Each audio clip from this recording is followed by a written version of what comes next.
இனத்தால், மொழியால், மதத்தால் மக்களை பிளவுபடுத்த வேண்டும் என்பதுதான் அவருடைய நோக்கம். அவர் ஒரு மனிதனே அல்ல. இவர் எதுக்கு அதை ஹிந்து சாயம் பூசுறான்னு நான் கேட்கிறேன். உயர்நீதிமன்ற மதுரை கிளையினுடைய தீர்ப்பு 3:30 மணிக்கு. 4 மணிலேருந்து 6 மணி வரைக்கும் தான் அவங்க டைம் கொடுத்துருக்காங்க. அந்த ½ அன் ஹவர்ல 25,000 பேரை ஒருங்கிணைக்க முடியும், கூட்ட முடியும். அந்த கெப்பாசிட்டி தமிழ்நாடு பாரதிய ஜனதா கட்சிக்கு இருக்கு. சேகர் பாபு ஒப்புக்கொள்வாரா? டிஎம்கே கவர்மெண்ட்டுக்கு பாரதிய ஜனதா கட்சியை பற்றி ஒரு பயம் வந்து விட்டது அப்படிங்கிறத அவருடைய வாக்குமூலம் மாதிரி நான் பார்க்குறேன். நவாஸ் கனி மேலே நீங்கள் என்ன சார் ஆக்ஷன் எடுத்தீங்க? இவ்வளோ நாளாக என்ன சார் பண்ணிக்கிட்டு இருந்தீங்க? 25 நாளாக இந்த மேட்டரை பற்றி எரியுது. நம்ம இதுக்கு முன்னால் கூட ரெக்கார்ட் பண்ணிருக்கோம். அடுத்த மிகப்பெரிய மேட்டரா இது வெடிக்க போகுதுன்னு சொல்லி ரியல் ஒன் டிவியில நம்ம பேசியிருக்கோம். கலவரத்தை வளர விட வேண்டும். வளர விட்ட பிறகு அதை அடக்கிற மாதிரி அப்பதான் இஸ்லாமியர்கள் நினைச்சுக்குவாங்க, ஆஹா அரசு நம்மளுக்காக பாடுபடுது, கிறிஸ்தவர்கள் இஸ்லாமியர்களுடைய வாக்குகள் விழுந்துடும் நீங்க எதிர்பார்க்கறீங்க. 2026 அதான் நீங்க எதிர்பார்க்கறீங்க. ஒருத்தர் மதிக்கணுமா வேண்டாமா? அதுதானே மத நல்லிணக்கம். அதை விட்டு நீங்க பாட்டுக்கு இஷ்டத்துக்கு பண்ணிட்டு இருந்தீங்கன்னு சொன்னா நேச்சுரலி கோபம் தான் வரும். அது மு க ஸ்டாலின் இரும்பு கரம் அப்படிங்கிறாரு. எங்க இரும்பு மனிதர்? நான் எங்க அந்த இரும்பு கரம் இருக்குன்னு எனக்கும் தெரியல. தமிழ்நாட்டில் இவ்வளவு அட்டகாசம் நடந்துகிட்டு இருக்கு. மத வெறி தூண்டுதல்கள் எக்கச்சக்கமா ஆயிட்டு இருக்கு. அதுக்கு நீங்க சைலண்டா சப்போர்ட் கொடுத்துட்டு இருக்கீங்க. அதான் சொன்னார், தொட்டுப்பார் சிண்டிப்பார் சொன்னார்ல முதல்வர். சொல்லலாம் அத ஸ்டாலின் குடும்பத்துக்கு தமிழ்நாடு நேர்ந்து விட்டுருக்கா? எங்களை நாங்க பழைய டிஎம்கே காரங்களா மாற்றுறதுக்கு நீங்க வாய்ப்பு கொடுத்துறாதீங்கன்னு சொன்னாரு. இது மிரட்டது இல்லையா? திருப்பரங்குன்ற மலையை சுத்தி இருக்கிற ரோடெல்லாம் 10-15 கிலோமீட்டருக்கு முன்னாலே எல்லாம் பிளாக். எவனும் இங்கே போக முடியாது. மசூதி பக்கத்தில் பன்றிக்கறி கடை நீங்க போட முடியுமா? விட மாட்டாங்க. உங்களுக்கு மட்டும் மத உணர்வு, இவங்களுக்கு மட்டும் மத உணர்வு இருக்கக்கூடாது அப்படின்னு நான் கேட்கிறேன்.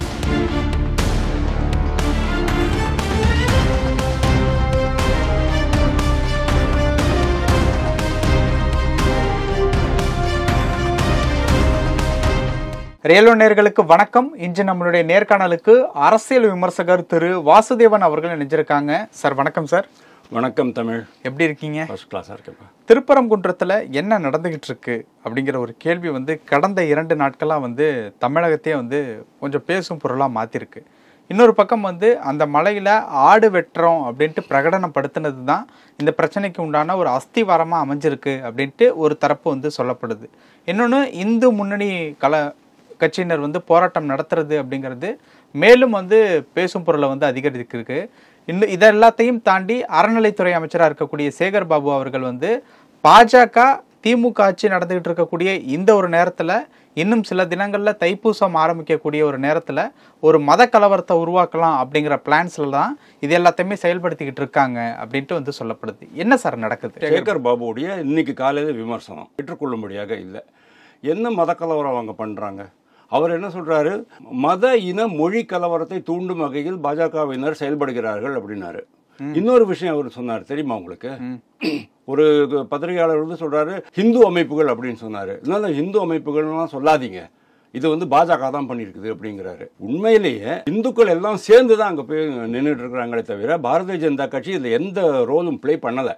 பாரதிய ஜனதா கட்சியும் அதுலேயும் அவங்களுக்கு அந்த இந்து மத அடையாளங்கள், இந்து மக்களுடைய உரிமைகளை காப்பாற்றணுங்கிறதுனால அவங்களும் முன்னால் வந்துகிட்டு இருக்கிறாங்க. பாரதிய ஜனதா கட்சி இந்துக்களுக்கு மட்டும் போராடலை. பாரதிய ஜனதா கட்சி எங்கெங்கெல்லாம் கிறிஸ்தவர்களுடைய உரிமைகள் பறிக்கப்படுகிறதோ, இஸ்லாமியர்களுடைய உரிமைகள் பறிக்கப்படுகிறதோ அங்கே கூட பாரதிய ஜனதா கட்சி போகத்தான் செய்யும். வக்ஃப் போர்டு சமாச்சாரம் இஸ்லாமியர்களுடைய உரிமை மீறல் அவங்களுக்குள்ளேயே ரொம்ப ப்ராப்ளம் வருதுங்கிறதுனால தான் அதை சீர்திருத்தம் கொண்டு வர போகிறாங்க. முத்தலாக் யார் கொண்டு வந்தது? கேரளாவில் ஒரு முஸ்லீம் லேடி, கேரளாவில் ஒரு முத்தலாக்குனால பயனடைந்தவர்கள் 50%, அதாவது மொத்த இஸ்லாமிய 18 கோடி மக்களில் 9 கோடி பெண்கள். அவங்களுக்கு தான், அவங்களுடைய சார்பாக தான் அதை ஆரம்பிச்சது. அதை முத்தலாக்கை ரிமூவ் பண்ணது. இதுக்கு முன்னால் எந்த அரசும் ரிமூவ் பண்ணலை. அதே மாதிரி கேரளாவில் ஒரு பெண்ணு, அந்த பெண்ணுக்கு ஒரு 2 குழந்தைங்க இருக்கு. ஒரு பெண்ணு, அவளுக்கு கீழே ஒரு தம்பி. அந்த தம்பிக்கு புத்தி சுவாதீனம் இல்லை. என்னுடைய ஷரியா சட்டப்படி நான் செத்த பிறகு என்னுடைய ப்ராப்பர்ட்டி என்னுடைய பெண்ணுக்கு 1/3 தான் போகும். அதை வச்சுட்டு அந்த பையனை பராமரிக்க முடியாது அப்படிங்கிறதுனால அவங்க என்ன சொல்கிறாங்க, எனக்கு இஸ்லாமிய சட்டப்படி எனக்கு அந்த இன்ஹெரிட்டன்ஸ் வேண்டாம், அதாவது இந்த வாரிசு சட்டப்படி எனக்கு இந்த பாகப்பிரிவினை பண்ணக்கூடாது, ஹிந்து சட்டப்படி பண்ண வேண்டும் அப்படின்ட்டு அவங்க சொல்கிறாங்க. இது நாளைக்கு இதை விட பெரிய விஷயமா மாறப்போகிறது. அதனால் பாரதிய ஜனதா கட்சி மத்திய அரசாகட்டும் இல்லை இங்கே இருக்கிற மாநில தலைமை ஆகட்டும், எங்கெங்கெல்லாம் மனித உரிமை மீறல், மதத்தையே விட்டுருங்க சார். ஒரு வழிபாடுங்கிறது உங்களுக்கு இதில் கான்ஸ்டிடியூஷனில் அரசியல் நிர்ணய சட்டத்தில் கொடுத்த ஒரு உரிமை. அந்த உரிமை எங்கெல்லாம் மீறப்படுகிறதோ அங்கெல்லாம் பாரதிய ஜனதா கட்சி கண்டிப்பாக போவாங்க. இவர் எதுக்கு அதை வந்து ஹிந்து சாயம் பூசுறான்னு நான் கேட்குறேன். இல்லை, அவர் சொல்லியிருக்கக்கூடிய விஷயம் என்னன்னா, திருப்பரங்குன்றத்தில் இந்துக்கள் இஸ்லாமியர்களும் உறவினர் போல் வாழ்ந்து வருகின்றனர். திமுக ஆட்சிக்கு அபாயத்தை ஏற்படுத்த பாஜக முயற்சி. போராடியவர்களை இந்து அமைப்பினர் என கூறக்கூடாது, பாஜகவினர் தான் ஆர்ப்பாட்டம் செய்கின்றனர். ஓகே, அப்படின்னா நீங்கள் ஒன்று ஒத்துக்கிறீங்களா? பாரதிய ஜனதா கட்சி அந்த இது வந்தது 3:30 மணிக்கு, அதாவது உயர்நீதிமன்ற மதுரை கிளையினுடைய தீர்ப்பு வந்தது 3:30 மணிக்கு. 4 மணிலேருந்து 6 மணி வரைக்கும் தான் அவங்க டைம் கொடுத்துருக்குறாங்க. 25,000 பேரை ஒருங்கிணைக்க முடியும், கூட்ட முடியும். அந்த கெப்பாசிட்டி வந்து பாரதிய ஜனதா கட்சிக்கு, தமிழ்நாடு பாரதிய ஜனதா கட்சிக்கு இருக்கு அப்படிங்கிறத சேகர் பாபு ஒப்புக்கொள்வாரா? மாண்புமிகு அறநிலைத்துறை அமைச்சர் சேகர் பாபு ஒப்புக்கொள்வாரா? அப்படின்னா நீங்கள் அவரை பார்த்து பயப்படுறீங்க. அதாவது டிஎம்கே கவர்மெண்ட்டுக்கு பாரதிய ஜனதா கட்சி பற்றி ஒரு பயம் வந்து விட்டது அப்படிங்கிறது தான் அவருடைய வாக்குமூலம் மாதிரி நான் பார்க்குறேன்.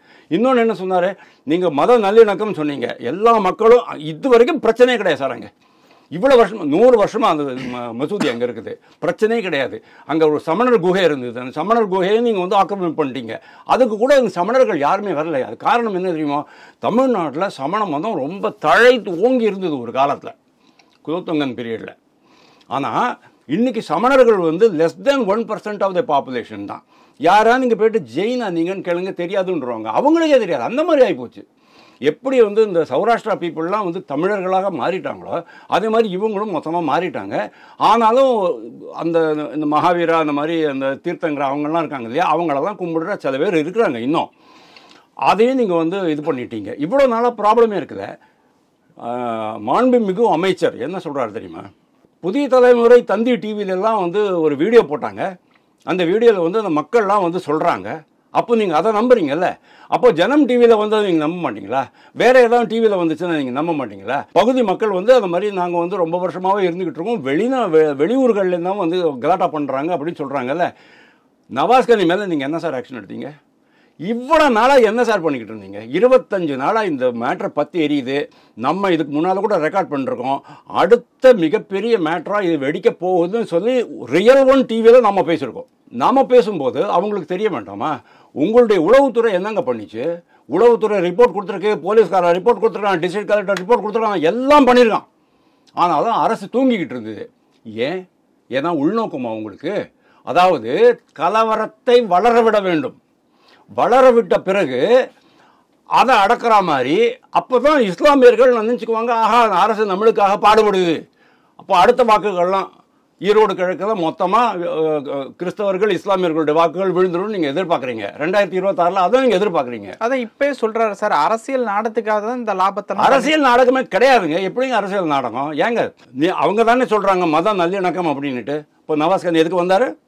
யாருங்க முதல்ல ஆரம்பிச்சு இந்த பிரச்சனையை? சும்மா கேட்காதீங்க. நீங்கள் சும்மா அதே ரீல் போட்டுக்கிட்டு இருக்காதீங்க. யார் ஆரம்பித்தது? அதை இந்துக்கள் ஆரம்பித்தாங்களா?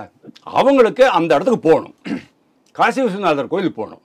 போகிற வழியில் இந்த மசூதி இந்த பக்கம் எனக்கு தெரியும், அந்த இடம் இந்த பக்கம் நேராக போயிடுவாங்க. ஆனால் இவங்க என்ன பண்ணுறாங்க, அந்த இடத்துல இவங்க வர்ற இடத்துல எல்லாம் அசிங்கப்படுத்துகிறாங்க, பிளாக் பண்ணுறாங்க. எலும்பு துண்டுகளாக இருக்குது.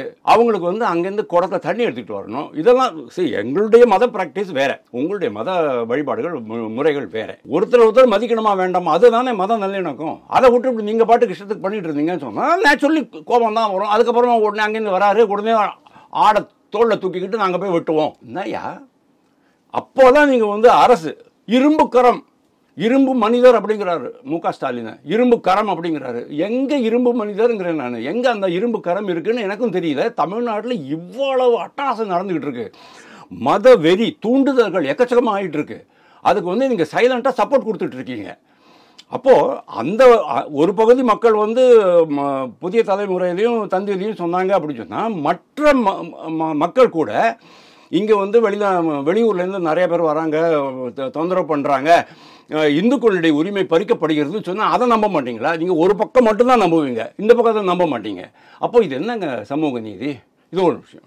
இன்னொன்று சொன்னார் பாருங்கள், அதாவது ஒரு மாண்புமிகு அமைச்சர் மாண்புடன் பேச வேண்டும் அப்படிங்கிறதுனால தான் மாண்பு மிகு அப்படின்னு நம்ம சொல்கிறோம். மாண்பு அமைச்சர் கூட சொல்லலை, மாண்பு மிகு.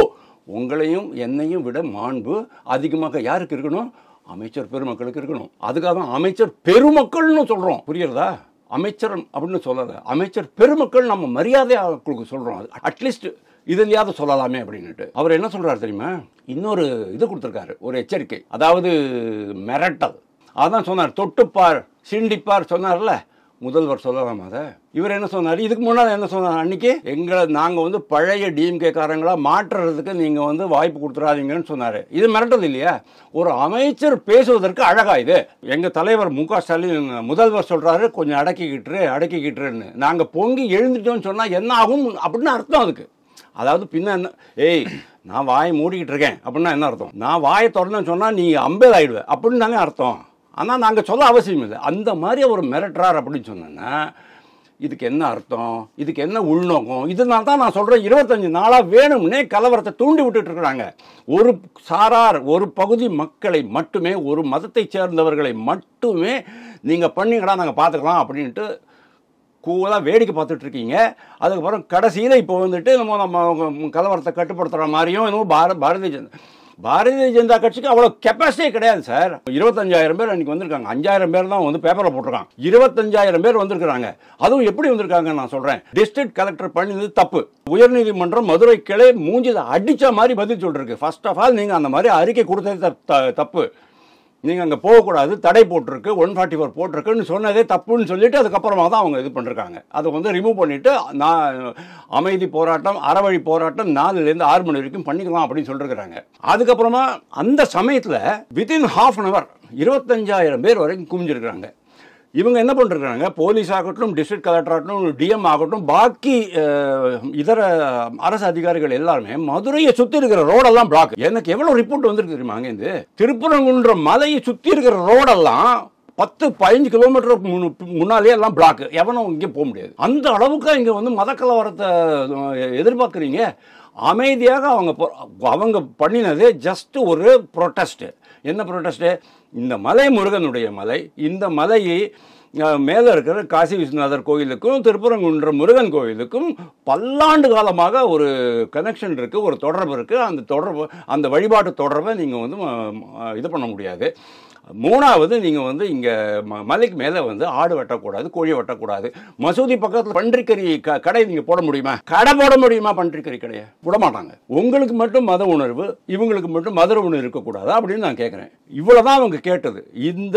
இந்த விஷயத்தில் இஸ்லாமியர்கள் இந்துக்களினுடைய மத உணர்வை மதிக்க வேண்டும் அப்படிங்கிறதுக்கான ஒரு அறவழி போராட்டம் பண்ணுறதுக்கு சட்டத்தில் உரிமை இருக்குது. ஆனால் இவங்க என்ன பண்ணாங்க? எல்லா இடத்துலையும் பிளாக் பண்ணிட்டாங்க. அராஜகம் நடக்குது.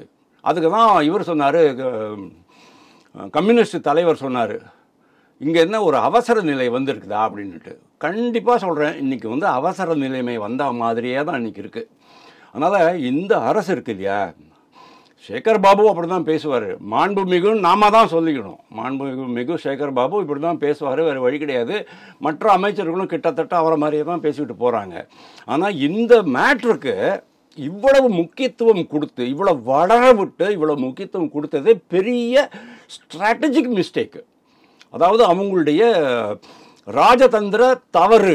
ஏன் சொல்றேன் கேளுங்க. சேகர் பாபு இன்னொரு வார்த்தை யூஸ் பண்ணாரு, பாபர் மசூதின்னு சொன்னாரா இல்லையா? ஆமா, பாபர் மசூதி மாதிரி பெரிய ஏங்க கேவலமா இல்லையா? நீங்க உயர்நீதிமன்றத்தில் போயிட்டு பாபர் மசூதி மாதிரி விவகாரம் ஆயிடக்கூடாதுங்கிறதுனால தான் நாங்கள் தடுத்தோங்கிறீங்க. அந்த அளவுக்குலாம் ஏங்க ஆக போகுது? பாபர் மசூதியில் போகும்போது அவங்க வந்து வேணும்னே பிளான் பண்ணிவிட்டு நீட்டாக எடுத்துக்கிட்டு தான் போனாங்க எல்லாத்தையும். அங்கே போனதுக்கப்புறமா அந்த கடப்பாறை வச்சு வெட்டிட்டாங்க. ஏன்னா அது வந்து 100 ஆண்டுகளாக எந்த வித தொழுகையும் இல்லாத ஒரு காடு புதர் மண்டி இருந்த ஒரு இடம். இது அப்படியா? இங்கே ஆல்ரெடி இங்கே வழிபாடு நடந்துக்கிட்டு இருக்கு. கந்தூரி ஃபெஸ்டிவல் நீங்கள் பண்ணிக்கிட்டு இருக்கிறீங்க. வருஷம் அந்த ஒரு பர்டிகுலர் டேயில் நிறைய இஸ்லாமியர்கள் அங்கே போகிறாங்க, தொடராங்க. யாருக்கு என்ன பிரச்சனை இருந்தது அந்த இடத்துல? அப்படி இருக்கும்போது நீங்கள் இதையும் பாபர் மசூதியும் சேர்த்து சொல்லிட்டீங்க அப்படின்னா கேளுங்க, இப்போ என்ன போகுது? பாரதிய ஜனதா கட்சி இது அடுத்த லெவலுக்கு எடுத்துகிட்டு போகும். அதுக்கு யார் காரணம்? சேகர் பாபு காரணம். இவ்வளோ நாளாக அவங்களுக்கு ஐடியாவே இருக்கல. ஆனால் இதோ இதை அந்த லெவலுக்கு எடுத்துகிட்டு போகலாமா அப்படின்னு நீங்கள் தான் கொடுத்துருக்கீங்க. நாளைக்கு இது இன்னும் பூதாகாரமாக வெடித்தால் அதற்கு காரணம் டிஎம்கேனுடைய கையாலாகத்தான். நிறைய விஷயங்கள் பகிர்ந்துக்கிட்டீங்க. நேரத்துக்கு ரொம்ப நன்றி சார். தேங்க்யூ.